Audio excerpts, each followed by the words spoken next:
Humans are seen from two angles, outward and spiritual form. In terms of outward existence, most human beings are in excess of one another. Thus the general rules of humanity may be applied to all human beings for their external affairs. In the corner of spiritual manifestation hidden behind the outward appearance, every human being is different. So, specific rules regarding each one are needed. Man may return to his origin by following general rules, by taking certain steps. He must adopt clear religious rules and abide by them. That way he can move forward. He may increase from one rank to a higher rank so that he reaches and enters the path or spiritual level, enters the realm of Makrafat. This rating is very high and was praised by Rasulullah S.A.W. There is an atmosphere where all and everything is gathered there and it is pure Makrafat. To get to that rank, it is necessary to get rid of the pretense and falsehood that does good by pointing. Then he needs to set 3 matlamat. The 3 matlamat are actually 3 types of heaven. The first is called Mawa, heaven where a safe place to live. It is heaven on earth. Second, Na'im, the garden of Allah's pleasure and his bounty to his creatures. It is heaven in the angelic realm. The third is called Firdaus, the heaven of the higher realms. It is heaven in the realm of the unity of reason, the abode of spirits, the field of names and attributes. All this is a good recompense, the beauty of Allah which the fleshly man will enjoy in his endeavors throughout the 3 successive stages of knowledge, efforts to comply with Sharia regulations, the effort to eliminate the multiplicity of itself, against the cause that gives rise to the multiplicity of conditions, namely one's own ego, in order to reach the stage of unification and closeness to the Creator. Finally the effort to reach Makrafat, where he recognizes his Lord.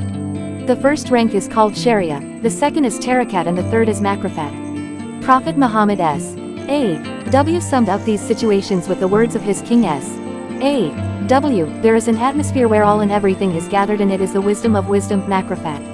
His Majesty S.A.W. also said, with it one knows the truth nature, which gathers in it the causes and all the good. Then one must act on the truth nature. He also needs to recognize falsehood and act upon it by abandoning all such things. His Majesty S.A.W. pray, with it one knows the truth nature, which gathers in it the causes and all the good. Then one must act on the truth nature. He also needs to recognize falsehood and act upon it by abandoning all such things. His Majesty S.A.W. pray, O Allah, show us what is right and make our choice to follow that which is right.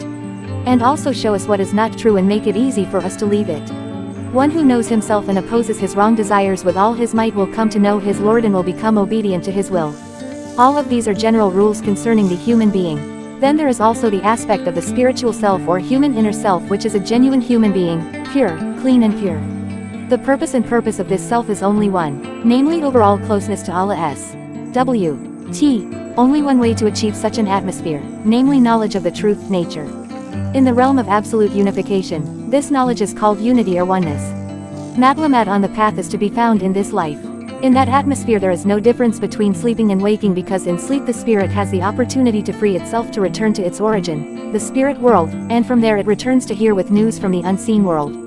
This phenomenon is called a dream. In the dream state it partially occurs. It can also apply as a whole like Isra and Mikraj. Rasulullah S.A.W. Allah says, Allah holds souls when they die and those who do not die in their sleep, then he holds those who are condemned to death for them and he releases others. Surah Zumar, verse 42. The Prophet S.A.W. said, the sleep of the pious is better than the worship of the ignorant. A pious person is a person who has acquired knowledge of the essence or the truth, who is not lettered, does not speak.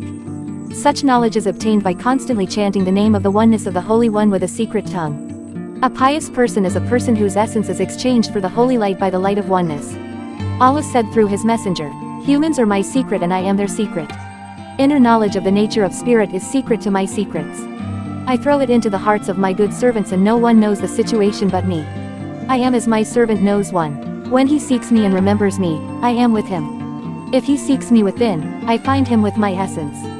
If he remembers and mentions me in the good congregation, I remember and mentions him in the better congregation.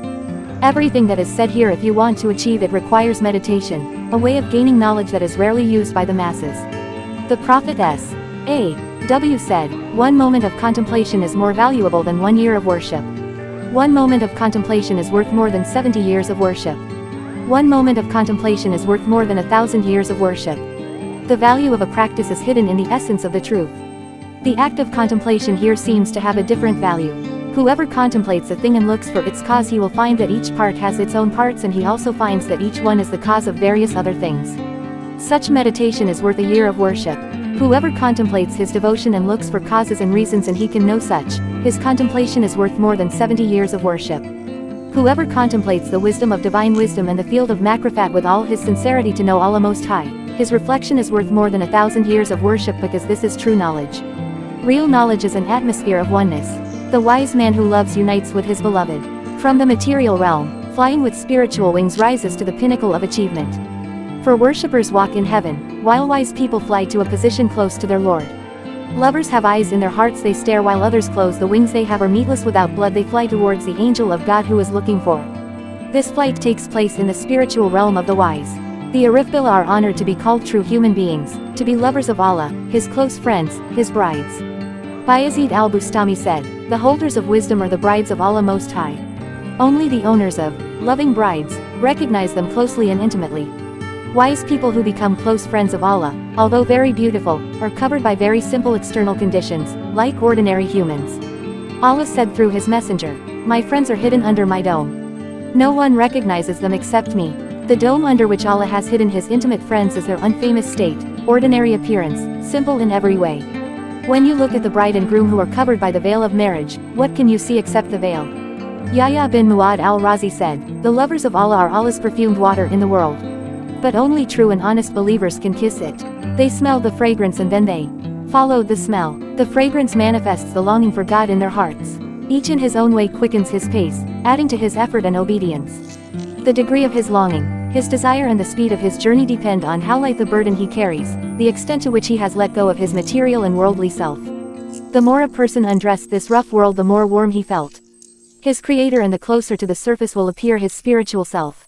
The closeness to the truth, the essence, depends on the extent to which one gives up material and worldly deceiving power. The dating of the multiple aspects of the self leads one almost to the only truth. The person who is close to Allah is the one who has brought himself to a state of emptiness. Only then will he be able to see the real existence, the essence.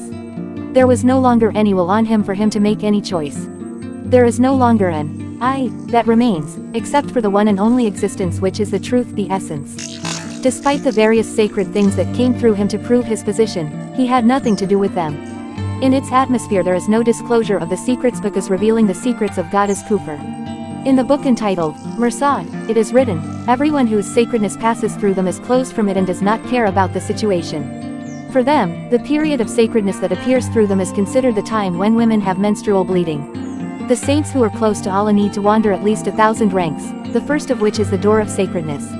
Only those who can break through this door unharmed will advance to other higher ranks. If they are lekka, they will get nowhere. That's a little knowledge that I can convey. Akhirul Kalam. Wassalamu alaikum warahmatullahi wabarakatuh.